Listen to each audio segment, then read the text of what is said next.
Hi, it's great to have everyone here.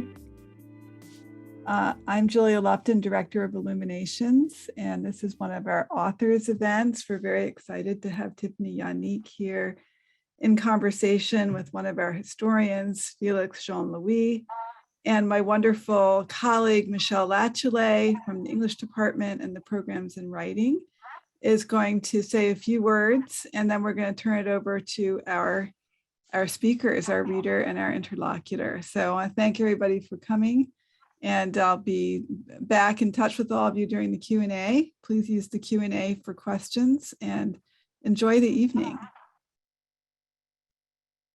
Thank you, Julia. I want to thank Julia and also just say a little about Julia Lupton, because in her ubiquitousness, I sometimes think we forget that she is an internationally renowned Shakespearean scholar with 6 books about Shakespeare, right? And of course, she is the faculty director of Illuminations, the Chancellor's Arts and Culture Initiative. And she is so gracious in listening to all of our desires.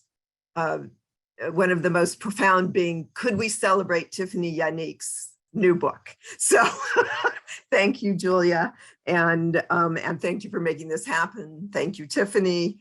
And I'm going to say a few words about Felix Jean-Louis. I was practicing my French pronunciation, but I guess I can't use it. So, but Felix Jean-Louis is a professor in the history department, and with research interest in the literature and history of Haiti, obviously African-American history and literature, Caribbean, the literature of African diaspora, African-European history and literature, and Afro-Francophone, diasporic literatures, and race-making and gender. And I do want to read his research abstract, because it just gives such a fascinating sense of what Felix thinks about and writes about. So this is in his own words: my research locates the centrality of elite Haitians in the global Blackness project aimed at effecting Black liberation, ending colonial subjugation, and undermining white supremacy.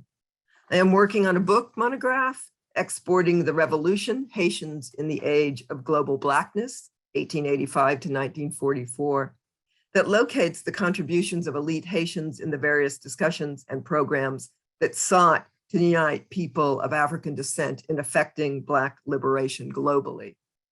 Departing from the position that the Haitian Revolution was a diasporic-making event, I argue that the descendants of the Haitians who overthrew slavery and realized the first independent Black republic in 1804, sought to expand the reach of their successes across the Black world. I locate their efforts over 60 years, 3 continents, and across the various cleaves of diaspora in their activism. Moreover, I maintain that they inserted Haitian socio-cultural political currents into the various conversations and association they participated in, thereby characterizing Port-au-Prince, the Haitian capital, as a site of Black cosmopolitanism. I thought that was gave us a great sense of Felix's work. We asked Felix if he would introduce Tiffany Yanique and be a discussant and an interlocutor. And in the midst of doing his research, he very graciously said yes. So we thank him very, very much for carving out a little time to help us celebrate Tiffany's new book. So I'm going to hand it over to Felix, and I'm going to disappear for a while. So thank you. Well, thank you, Michelle, for that those kind words and that real warm introduction. But the real star of the show is Tiffany Yanique, whose new book, Monster in the Middle, and you all can see my notes, was much anticipated because her first work, their first novel, A Land of Love and Drowning, was the 2014 winner of the Phyllis Wheatley Award for Pan-African Literature. She has also been awarded for her short stories and for her poetry. She is a professor at Emory University. She has also taught at Rice University, Drew University, and the New School. So welcome, Tiffany. And I guess we can't clap on Zoom, but if we can like snap or whatever, welcome to the conversation. And I thoroughly enjoyed this book. I recommend anyone to pick it up. Thank you, Dr. Jean-Louis. It's a pleasure. I feel the warmth and the positive vibes coming from everybody, actually. It's wonderful to be here with the folks at UC Irvine. I just want to really thank Julia and Kyle, who's in the back, making sure that we sound good and don't look foolish. And also thanks to Michelle, who made this possible, who invited me and was just so gracious to have me come. Thank you, Michelle. I'm really very, very grateful. Dr. Jean-Louis, I'm excited to talk with you. So your research sounds dope. Thank you very much. I think your book and my research is a little bit earlier than your book, but this whole Black Atlantic world where people are traveling across oceans, cultures, and the links and divides that connect us. There's a lot of synergy there. Yeah, I'm glad to hear that. That's what I was hoping for. I really wanted the book to get attention from creative writing places, but I'm really hoping that it gets the attention from places like history, anthropology. My best friend is an anthropologist, and I'm really excited for the work to find its way into those kind of conversations too, about what is culture, what is identity, how does history find its way on our bodies, how does history find its way into our children. I'm really excited for the book to spark those kinds of conversations too. So yeah, I mean, that's sort of what the book is about. Yeah, I think it's about inheritances, both good and bad. Yeah, so I absolutely. And this is what historians are all about. And this is what I saw in the book, how the past is very present in our realities today. There's also the Buddhist will tell you this as well, that things that we are unaware of, that we are not even part of, are informed very much how we live our daily lives and what we go about doing. And even our own past that is also always present in today. And parts of the book are thinking about African-American history. Parts of the book give us a more recent history about African-American experiences, and even up to the present, but I won't go too far into it, no spoiler alerts. So I think with that, Tiffany, do you want to start us off with a passage, or did you want to talk some more? Yeah. I would love to read a little bit. And just so the audience knows, I'll read and then we'll chat, and then I'll read some more, and then we'll chat, and then I'll read, and then we'll open up for questions. I'll just read a very tiny passage just to start us out with. The book begins with a lot of different kinds of beginnings, actually, which is metaphoric of what the book is really about, which is that there's no such thing as the beginning, but we all have multiple beginnings. So the book starts out first with like this, epigraph to like a dedication to my kids, who I name, and I call them all my monsters. I'm often asked about this book, like, what is the monster? And I'm like, I have it right there. It's my children. So, I mean, they are a version of the monster for sure. And then I have this epigraph that opens the book. That's by this really brilliant literary critic whose name is Vivian Gornick. And I'll read that epigraph too, and then I'll show you a few other openings, and then I'll read the actual first line of prose. But Vivian Gornick's epigraph is this: put romantic love at the center of a novel today, and who could be persuaded that in its pursuit, the characters are going to get to something large? And in her book, The End of the Novel of Love, she's arguing that romantic love is really not serious business in literature anymore. And that it's partly because we don't really think of love as serious business in our culture.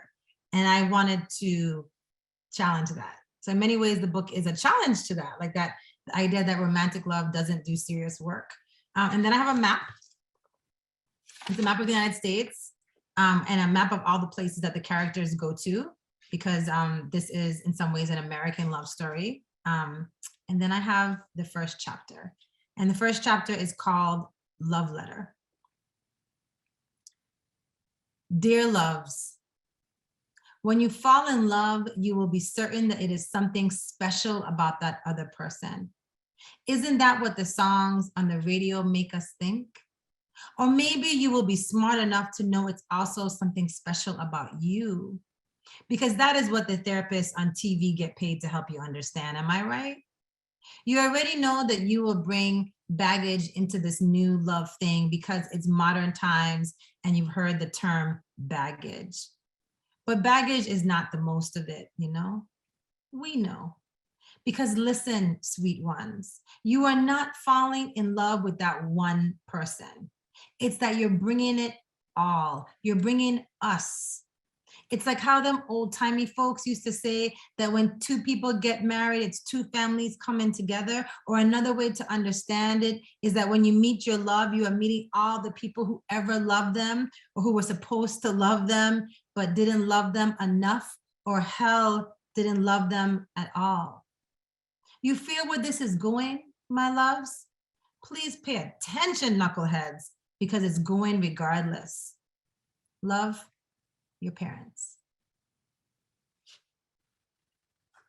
And just on the very next page, you start the chapter about one of the characters that with, and no one pours new wine into old wineskins. Otherwise, the wine will burst the skins.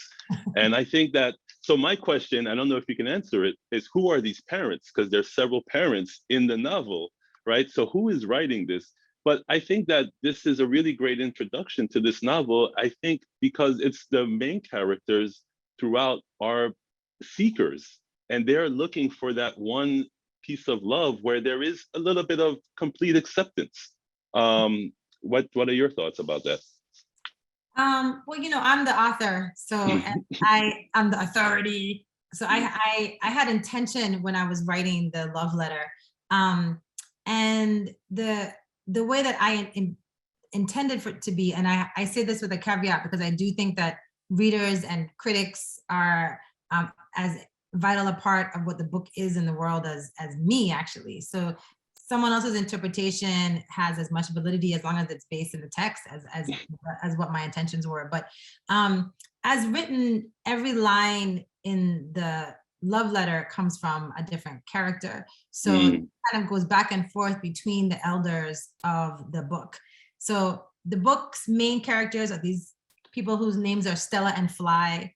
But we actually don't meet Stella and Fly until like halfway through the book. Stella and Fly don't meet each other until more than halfway through the book. So in some ways, my main characters are kind of an afterthought on purpose. The idea even of main itself is something I'm challenging or trying to challenge. Like the idea that we are the center of our own stories, I'm trying to question and upend. So the letter comes from all the elders, and they're all speaking to who will eventually become Stella and Fly. But they're also speaking to Stella and Fly's potential children and grandchildren and great-grandchildren, just speaking to all, you know, the ones who come after. But I imagine that this is a love letter that maybe all parents are actually telling their children, whether they say it out loud or not. It's probably something that we're all trying to say to our kids. Yeah. So can I ask you, why did you make the decision to introduce the main characters when you did? It was really important to me to, especially when thinking about what is American identity, but also what is Black identity within the Americas, to think about the concept of individuality, I think is maybe problematic. And that when we think of America has this sense of rugged individuality and individualism that is maybe like a hallmark of American identity, but I think it's a bit BS. I don't know who's listening. I almost like, you know, real curse word just there. But I think, you know, it is true that we are singular, but I think the greater truth is that we are always part of a legacy, that our ancestry is always inside of us. We carry it with us everywhere. And that opening where the characters are saying, you take us with you. I wanted the book itself to be a symbol of that concept. That these characters, this is a love story about two people who fall in love in their 20s, you know, in New York City, doing a global pandemic. which that part is set. But the story doesn't begin with them because our stories don't begin with us. You know, scientifically, we know this to be epigenetics. Like you are carrying narratives inside of you that you will never even know about. And I wanted the book to metaphorize that, to symbolize that whole concept. So the structure of the book mirrors this theoretical concept that I'm working with, that who you bond with, it's not really them alone. It's really who they've come from that you are also bonding with. Yeah, and yet it's not deterministic, you know, that you have all of these things that are imposed on you, but I think that the novel has the freedom that you can also make your story if you take charge of your story. Yes, I think you can make your own story. I think we have freedom for sure. But I also think that one of the delights of being alive is knowing that we're not alone. You know, freedom doesn't mean excess options. I feel like that can actually be quite paralyzing and not freeing. Anybody who's got into like a Walmart can experience like Netflix. Yeah, right. Yeah. Freedom can be paralyzing, it can be trapping, or like too many options can be paralyzing and entrapping. So I don't think freedom means that you have all the options. I do think freedom means that you are aware of your choices, and have the agency to make some choices. I think that's freedom. But I think some things, you know, I would even push back to say that some things are happening without our control. That, you know, we might think when we look back, you know, we might think, oh, I fell in love, you know, with this person. That was my choice. And then, you know, we look back and we think, I don't know, what was happening in the culture? What was happening in society? What was happening with questions about race and gender? What did we understand about the female body and the male body in that time period that made us feel attracted to this particular person? The idea that like what you think is beautiful is yours alone, also BS, right? I mean, what you think is beautiful is socially determined. So I feel like, you know, we all can look back at the outfits that our parents wore, and our parents, I'm sure, thought that they were like being so cool and individualistic with their bell bottoms or whatever they were wearing, but they were part of a culture. And I think even, you know, we too are part of a culture. Yeah, absolutely. Things are happening that we think are ours and ours alone, but are actually part of the community. Yeah, no, I love that answer. So I don't know, do you want to read another passage or? Sure, I'll be happy to. I'll try and read for the, you know, maybe 2 more passages. This one I'll try and read for something a bit deeper into the book that has a different tone than what I just read. So every chapter is a completely different tone and revamping of what fiction can do in the world. I really wanted to write each chapter as a standalone short story that rethinks like what storytelling can look like and be like. So they're all really different. So this one is where we meet teenage Fly, and his house has just been broken into. And what's been stolen, he thinks, is maybe a video that he had found years earlier, and it's a problematic video. It's an inappropriate video. And him and his dad have been watching like kung fu movies and stuff. So he's been left home alone now he's about age 14. And so he wants to watch a video, just trying to find a kung fu video, and he finds this video instead.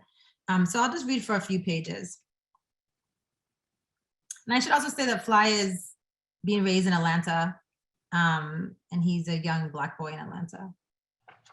And it's written from his voice. I kneeled to the library of videos and DVDs, found one I hadn't yet seen. I popped 2 servings of extra butter popcorn in a pot. I try not to microwave. That is some scary technology, you know? I pulled my dad's chair up close to the TV. I inched the video to the lip of the VHS machine until it was sucked in. There was no opening credits, just the text, on the way to the promised land. Detour to the Martin Luther King Museum. The words written on a piece of paper and held up to the camera, worse than a high school film project. I could hear giggles and then a woman saying, "Look at me, oh man." And when the sign came down, there was my father's first girlfriend. girlfriend,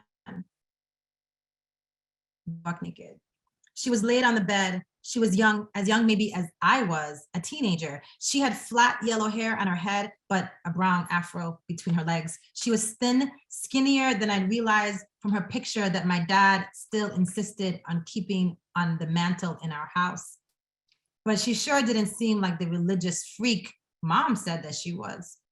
The girl bit her bottom lip and then her top lip. She looked at the ceiling and then laughed. And finally, Jesus looked into the camera. "I'm ready," she said, though she sang it like, "I'm ready." Like, wow, like she made it a melody. "Are you looking at me?" All singing. Then she put all her fingers into her wide, laughing mouth and then put the wet hand between her wider legs. I wish I could say that I gnarled the video out of the machine, or even that I threw my popcorn in the air and ran from the room. I wish. But there was only the sensation that the woman was very pretty and sexy, and that I was stiff as stone. Maybe desire is an instinctive thing. I don't know. I was just 14 or something, okay? So I sat in the chair, leaning forward, devouring popcorn like I was on a timer, or like there was no such thing as time at all. If I got to the end of the popcorn, then I would switch off the video, something like that. But I just kept eating the popcorn. I was shoveling entire fistfuls into my mouth, straight from the pot. I don't know why, but I just needed to finish the popcorn. But I also felt like I was betraying my father, looking at his old girlfriend this way, like she was still his girl. And worse, I felt like I was betraying my mom by watching this girl, by wanting her like my father had wanted her. I hadn't yet had sex with an actual girl then. And then her voice was directed at the camera. "See, it's just me. It's just Eloise." And there was my dad, older than her by 7 years. I knew because Mom used to go on and on about that, how Dad only wanted 2 young girls, gross. But Dad was still young too in the video, lean and tall like me, a little older, but kind of like me. His own fro like a devil's halo around his head. He climbed on top of her just like that, her pale, scrawny thighs cradling his hips, his chest leaning down to meet her little pink tits. Oh, man. And in the video now, she climbed on top of my father, and from the camera's view, then they were getting wild. Just like her taking over made it crazy. Jesus, the noises they made, like it was manual labor, head snapping, like they both wanted out, but then, "Please say it," she screamed. And he straight sang it to her. "I love you, I love you, I love you." His eyes were on her, but her eyes were up to God. I'll stop there. So hearing you say that connected parts of the book that I, didn't connect at the first read. So it was a wonderful read. So I think one of the themes of this book is sort of people's sexuality, because I don't know how to do this. So Fly has a similar moment later on in college. And so as you were saying, why we are attracted to things, why we are not entirely in our possession. So is this a connection sort of that you wanted to make? And so in both instances, there's a moment of sort of grooming that's going on, to use the modern parlance. And there are several instances of that in your work, in this work, across, generations and across places. Do you want to sort of talk about, this conversation and how accepted it was at times? Yeah, I think Fly isn't experiencing what happens to him in this section as trauma. Like, he doesn't go to therapy for this, he doesn't understand it as the traumatic experience. And yet it actually is a traumatic experience for him. And it causes, in part because he didn't go to therapy, causes him to enact that trauma later in life. And, he has experience later in life in which he enacts some of the ways that his father behaves with this woman, and doesn't even, it kind of comes out of him without his control. And many of us who are adults, we've had this experience, especially if we're parents, where like our parents come out of us and we're like, like, what is that? We weren't expecting it. And it's in there. And so he's seen this video. He almost gets caught watching the video. It's a pretty traumatic experience for him, but he buries it. I mean, he literally buries the video. If I had kept reading the section, I actually edited a little bit because I'm not sure who's in our audience. So it's a bit more, lascivious even than what I was reading. But he physically buries the video, but that's metaphoric for him burying it in his own psyche. And then it comes out later in ways that he's not prepared for, that hurt him and that hurt other people. So he has an experience later when he's in college, but it also comes out in things with Stella, who is the love interest, who he seems to be ending up with by the end of the book. And I'm giving away my plot because I feel like the plot is not really the point. But I think for Fly, this early difficult thing that happened to him that he engaged with, it carries its way through. It's there when he meets Stella. Yeah, I mean, it's there without, spoiler alert, in the end, all the way through, and I don't know if you'll introduce Stella similarly, but, they both meet with their baggages in the end. But yeah, I think he's a person who's marked by this, and also marked by his dad. And the thing is, there are parts about his dad that he realizes that mark him, but he doesn't realize this. And I think this is sort of a gendered thing with guys, right? And that we're supposed to watch porn too young or porn at all, right? And this part is never seen as a problem, but I think for him it is. And he buries the video, but he revisits the video. It's a nerve that he goes back and keeps touching, and to show how marked he is. Yeah. And so I don't want to give away a little bit, but I don't know.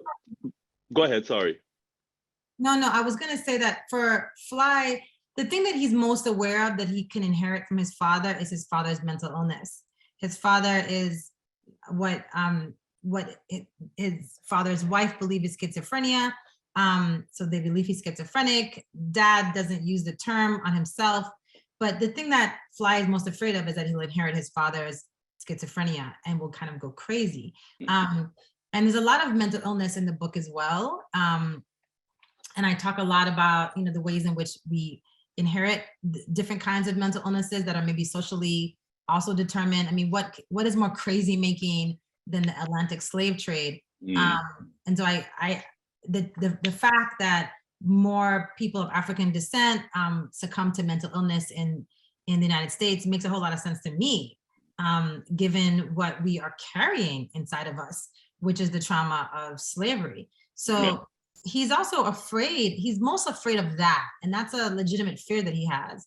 But because of that fear, he's really unaware of these other things too that are happening, that he should also have some more steel around for himself. But he's a kid, so he doesn't know how to have steel. He doesn't know how to build those protections for himself. Yeah. So mental illness is one of the sort of the recurring themes in the book, and how communities don't or do deal with with these things. So yeah, as a Black man in the United States, of course, his name is Gary, right? Fly's dad, Gary, of course. But then as a Black woman, you have Martin's mother, right? These are people who she bears another sort of level of oppression that sort of, you took my son from me, is what they keep saying to her. And so it's an interesting juxtaposition about how maybe it's tolerated with Gary, and maybe with the mother, there's a whole different set of circumstances. Yeah. And so I don't know if you have anything to say about that. Yeah, Martine's mom and this is Stella's parents, and Martine and Stella's mom's name is Mermaid, and Martine and Mermaid actually meet in an orphanage in Puerto Rico. So the book is, about Black characters, white characters, Latinx characters, and these characters in particular are Latinx from Puerto Rico. And Martine's mom, there's something going on with Martine's mom, and she's suffering from a pretty severe mental illness that's also undiagnosed, but her child is taken from her, and he's put in an orphanage. And only when he is of age and can take care of himself is he allowed to go back to be with his mother. She is forced into a home, into a hospital, whereas Gary is not. You know, he's a middle-class working man, and he lives in a predominantly like what was considered a Black city, especially at the time, Atlanta. And so there is a bit of privilege there that his gender allows him. Like if you get angry as a Black man, well, unfortunately, that's what's expected. If you get angry and act up as a Puerto Rican woman in Rio Piedras, you're gonna get put in the hospital. So, you know, I think some of this stuff is also very gendered, even as it is also very racialized. Yeah, I mean, there's a lot of sort of dichotomies or sort of paralleling these experience of the gendered experience of both of these characters throughout, you know? So I don't know if you wanted to go on and introduce or go, I'm not gonna tell you what to read, but yeah. Yeah, well, I wasn't going to, but I think I will introduce a part of Stella. And since we're in, I'll just take us to a different part of the world then, because I was thinking like, let's bounce around. So we were in Atlanta. We've talked a little bit about Puerto Rico. We were all over the place in the first section. The book also goes to West Africa, in part because I am trying to signal the transatlantic slave trade and how important that is to what America is. I mean, I call the book, you know, in some ways it is an American love story. And I don't know how we could talk about America without bringing in Africa, because there would be no America as we understand it without the Atlantic slave trade. So this section is called Experiential Studies, and it's set in 2013 in Legon, Ghana. And the main character here is Stella. Stella is on study abroad, which is a very American thing to do. Also why I have it in there, because it's such an American like way of coming of age, especially for middle-class Americans. Johannesburg, Mother Africa, Africa for Africans. Stella, a sophomore in college, but already engaged to be married to a white boy, Johan, who was born in Africa and named after the big city itself, though not even Afrikaans, but American, the wrong A, which meant Stella needed to go to Africa to figure herself out before giving herself over to him. In the study abroad magazines, Cape Town looked like St. Thomas, just bigger. Big mountains strewn with sand, mountains that only just some short time ago have been under the very sea. Or maybe she would go to Joburg, where the mountains were mine hills and were red as the setting sun, and the people lived beneath galvanized roofs, just like in St. Thomas. Either way, it had to be South Africa, country of revolution and resolution of Mandela murder, where sweet Stella might fall in love with the land and not just the boy who was born and named after the big city. And then she and Johan might, who knows, live there and love there, and no one would think the two of them weren't right for each other. He would be as native as she, as foreign as she, and in different but complementary ways. It was always about love. Love, love, all we need. Even Stella's mother, who was always telling her brothers to date Black for their own safety, Emmett Till, could get down with Johan, an African boy, Mermaid would say and smile, or smirk, no matter. Truth is, Mermaid herself had first married an almost white Puerto Rican. But South Africa said no. A sign? Likely. South Africa was a popular place for study abroad. Who knew? True, it was beautiful in South Africa. It was political, but the politics weren't even America's fault, right? And it was still African enough, even had Africa in the name. It had real Black Africans and African townships, and it wasn't anywhere close to the Congo, not really. But wait, watch the complementary contradiction. The country was also white and had consistent electricity and good plumbing on the university campuses. American parents could send their children there on safari without the least of worry. So Stella, of the good but not great grades, was not competitive, and she needed to go on scholarship. Mom and Dad didn't have the money for her to just go. Dad was sick again, though Stella would be clear across the globe and not close enough to care for him.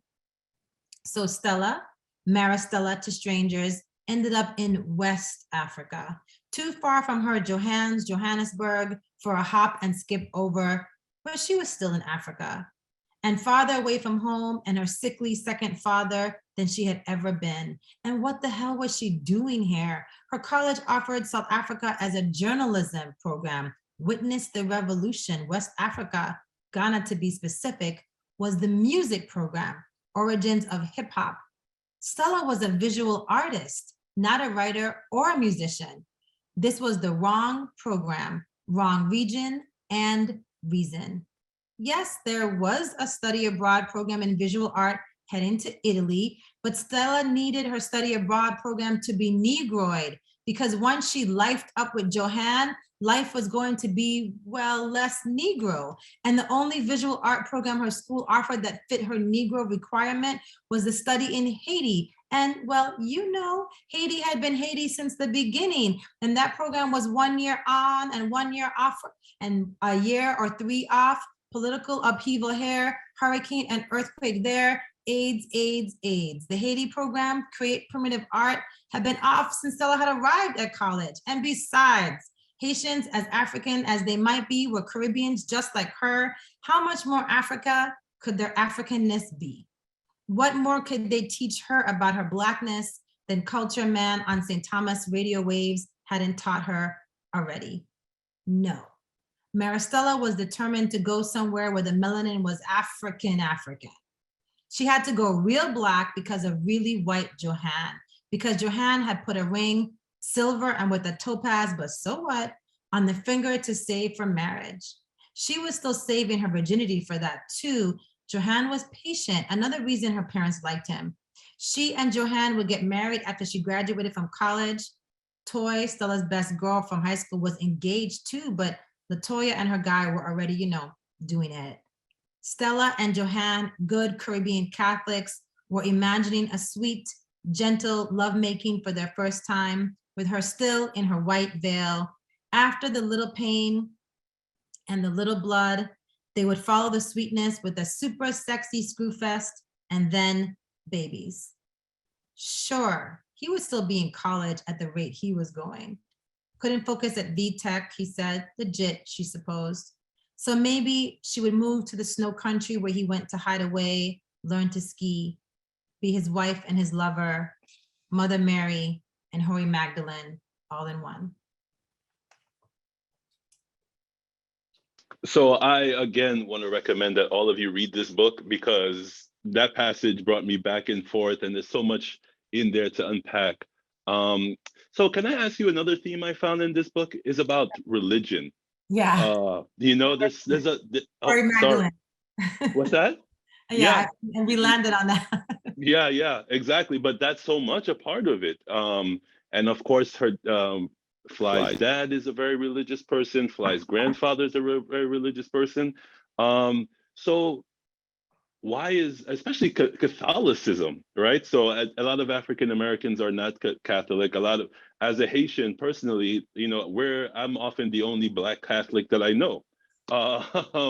And so Catholicism, religion, very present in what's going on. So what does that mean for you? And why does that pop up so prevalently? Yeah, this section, I hope the listeners were experiencing, it's very tongue-in-cheek, right? Stella is super naive. I mean, her assumptions about why she should go to Africa, why she should, why West Africa will do, like all of this stuff is just nonsense, right? She's incredibly naive and is going for the wrong reasons. And you know, even her perception of other parts of the Caribbean is somewhat tainted by the fact that she's from the Virgin Islands, which is also where I'm from. And the Virgin Islands is a colony of the United States. So I'm an American citizen by birth, but my islands are our territory. We cannot vote for president. You know, I grew up not knowing much about the region at all. I grew up knowing about America and experiencing my culture as like being secondary to American culture, even within the Caribbean, because that's what colonialism does to you.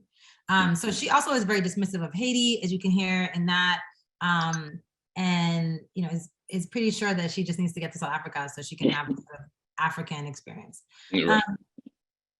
But so she and Johanna are both Catholic. I was raised Catholic, so that's part of where the personal knowledge of Catholicism comes in. And a lot of Black folks from the Caribbean, or people from the Caribbean in general, were raised Catholic because, woo, those Spaniards were really good at colonizing. So were the French. Right? Yeah. And with political colonization came religion, and in some ways, sometimes the religion came first as a way to really subdue the people. So lots of people in the Caribbean are Catholic, but the book is very much about religion too. And Fly's dad is sometimes Buddhist, sometimes he's Jewish. Fly himself is evangelical Christian. There's mention of the Baha'i faith. There's a lot of different religions working in the book. And I want to be critical of faith in the same way that I'm critical of sexuality in this book. In the same way that I'm critical even of how and who we fall in love with, even though I believe in it. I actually am a believer. I consider myself to be quite religious, despite that I'm writing like super sexy sex scenes in my work. I'm a practicing Baha'i, grew up Catholic, and still feel very Catholic in my identity. And I understand my own faith to be part of how I move in the world and part of why I make certain decisions. But I'm also, as an intellectual, aware of how religion has been so destructive to us. So I'm holding those two things at the same time, like the way in which faith can bring us together, the way in which it can create community, the way in which a connection to the divine can help guide us towards our best true selves, can help us like battle the monsters that we need to battle. The way in which religion itself can be monstrous. So, the monster in the book too might also reference Greek mythology, maybe another religion, we might think of it that way. When Theseus goes to battle the monster in the labyrinth, the book is also sort of symbolically formed monster in the middle in a labyrinthian way. So even part of how we eventually get to Stella and Fly, and the order in which I put their chapters and sections, I'm thinking in large part about the way you walk a labyrinth. And any of us, we have been around a Catholic or Protestant or Greek Orthodox church, there are often labyrinths adjacent to them, and you can walk a labyrinth. And in really Orthodox faith systems, Catholicism too, you might walk a labyrinth as a way to penance for your sins. So it's meditative, it's also a way to seek forgiveness. And at the middle, you meet a monster, but in the faith system, what you actually meet is the divine. You meet Catholicism, you meet Jesus in the center. And I'm actually really fascinated by the idea that Jesus and the monster might be the same thing. That like the thing in which we most find beauty and the thing that we most long for, maybe it's like love, is also the thing that is most haunting and frightening to us. And the thing we must battle. And I think anybody who's been in love and has stayed in love probably knows this to be true. But like deepening yourself with your other can be frightening and monstrous, but also it's what we came to do as humans. Yeah, so that's amazing. And then there's several things that I want to talk about. So one, I think Fly has that moment of Fly who seeks inspiration has that moment in a labyrinth, if I remember correctly from the book, right? Yes. And yeah. And so also in the passage, the rest of the chapter, Stella becomes a little bit more cynical after her experience in Ghana. And then I think they both find, something together. She kind of sheds her cynicism, which includes a sort of divorce from religion as well. And she kind of sheds some of her cynicism. And I think he also becomes more open towards the end because of his experience in the labyrinth, So it's very interesting hearing you talk about this process and how it happens in the book. Yeah. I'm glad you noticed all those things. I would love to talk to you about the history that's in the book too, because as a historian, I I feel like I wrote a book. It's not a very long book. It's probably, I mean, Land of Love and Drowning was almost twice the length. Mm.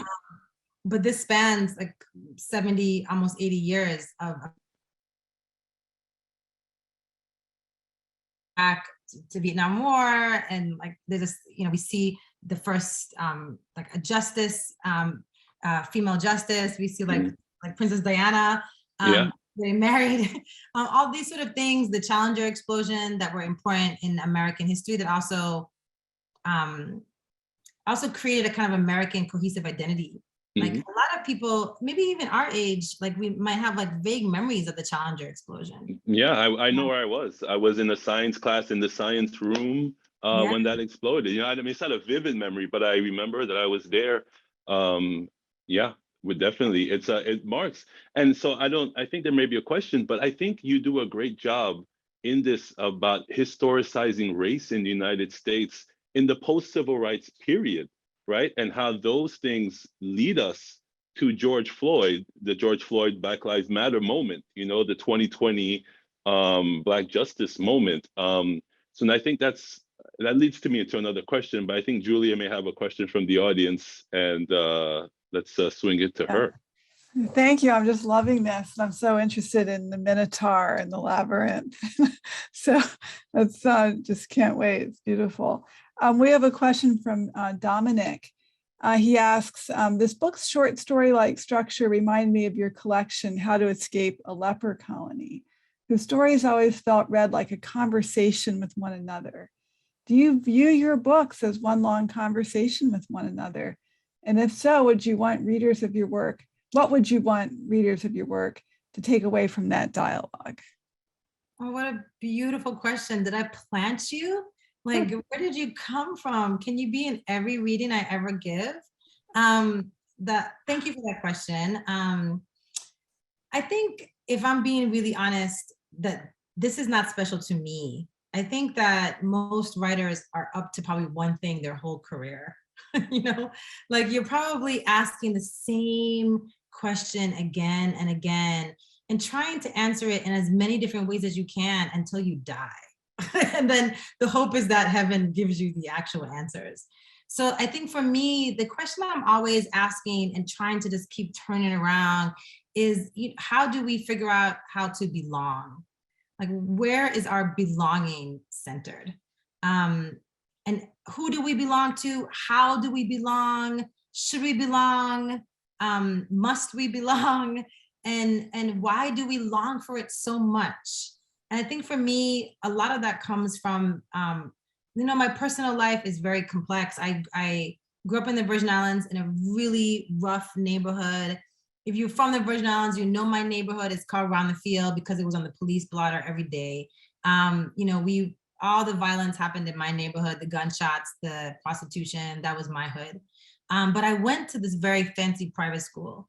And I was there on scholarship. I was like the queen of the school. I mean, I did all that shit. Like I was, like vice president of the Honor Society. I was in student government. And so I was very much a part of two disparate worlds. And I think I always felt like these were my places, but also that I wasn't completely of those places. That because of the other one, I wasn't completely settled in either one. And this was further exasperated, or maybe underlined, not exasperated, but maybe was the bedrock, that my parents didn't raise me. I was raised by my grandparents. Mm-hmm. My mother was up here in the States when I was in the Virgin Islands. And my father was also up here, but I never knew my father and still don't really know him. At the same time, I knew both my maternal and paternal families very, very well. And although I didn't grow up with my mother, I grew up with my aunts and uncles who were her sisters and brother. I'd never known my father. He's still alive. I don't know him. He might be in the Zoom right now for all I know.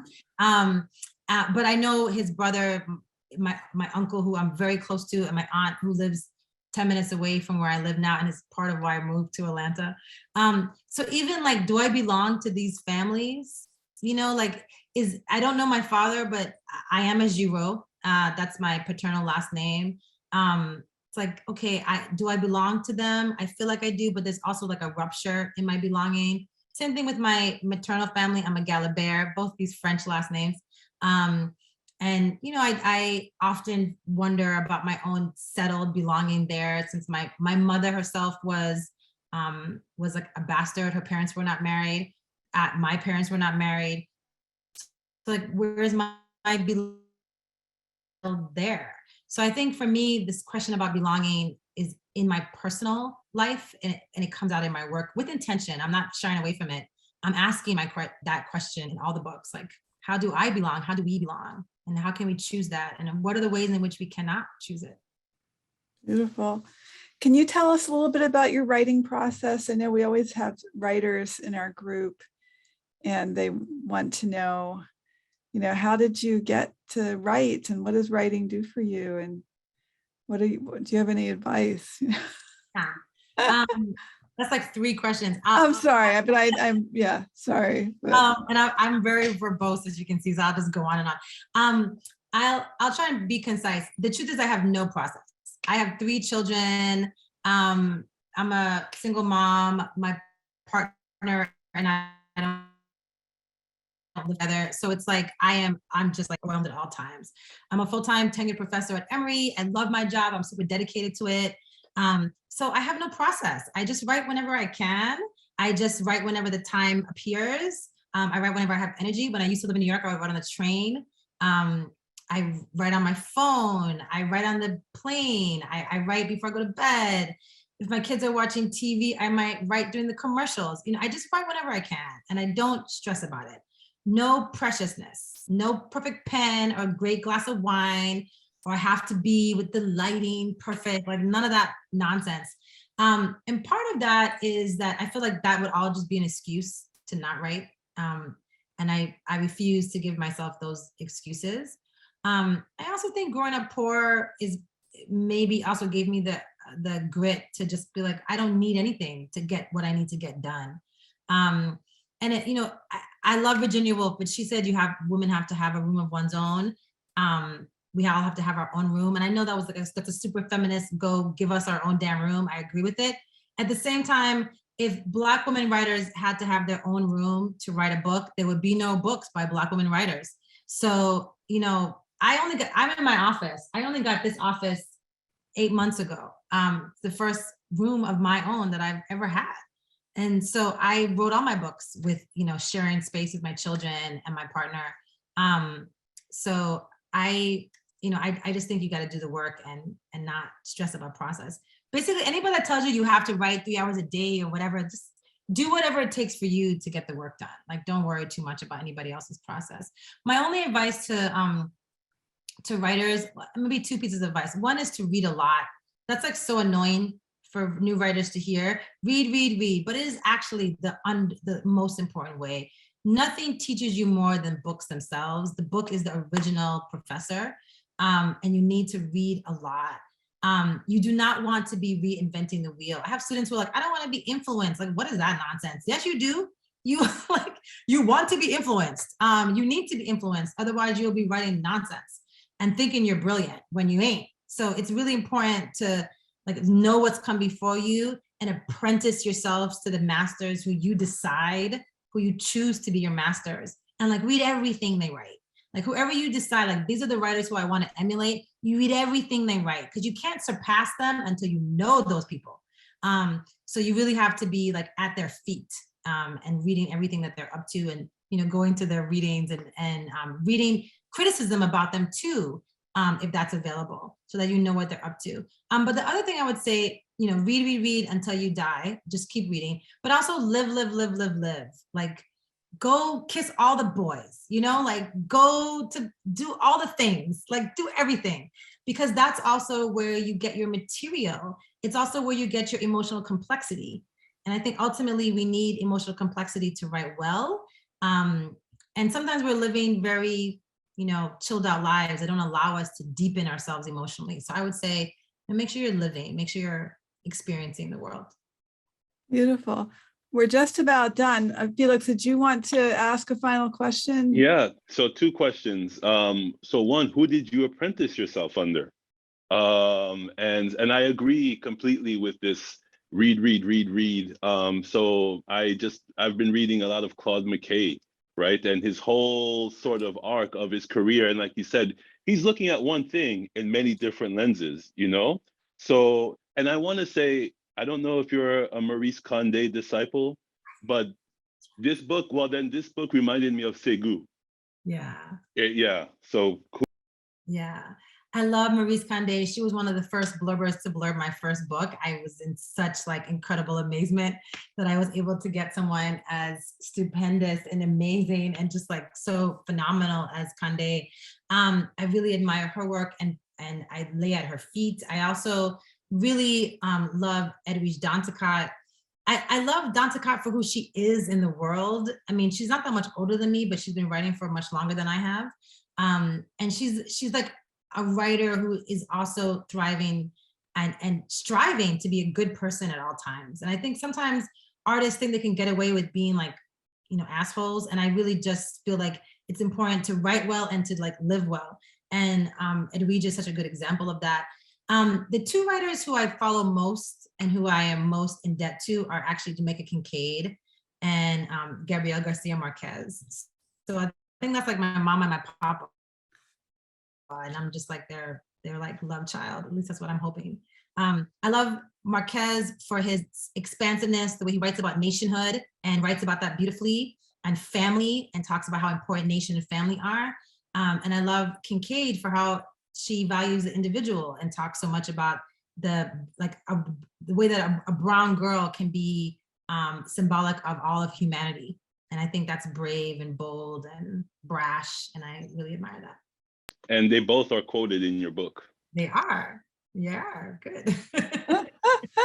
Well, that's great. Michelle, do you want to come back on and just say a couple of words? And Thank you. That was fabulous. And I love the answers to your questions. And I know we don't have time, but I would have loved just to have you say a little something about what Baha'i religion is, because you mentioned it and it's such a fascinating religion. I know we don't have time, but it was, and I wanted to ask you about Vivian Gornick too. And anyway, thank you for your answers, and particularly the one about writing and not being precious and just doing it. And just answering to it, you know. And well, folks can look up the Baha'i Faith and Baha'i.org. So I'm not an expert on it, but please go check it out if you're curious. Yeah. beautiful. thank you. And thank you so much, Professor Jean-Louis. And thank you, Tiffany. I want to thank our audience. I want to thank Felix and Tiffany and Michelle. We do have on February 3rd, Viet Thanh Nguyen will be speaking. I put the link in the chat. Please sign up to hear him. It should be quite extraordinary. And we're just very grateful to be able to host things like this. We will be posting this on YouTube with Tiffany's approval and Felix's approval. And please keep checking the Illuminations at uci.edu website for more opportunities to explore the arts and culture. Thank you, guys. Thank you. Thank you. Thank you.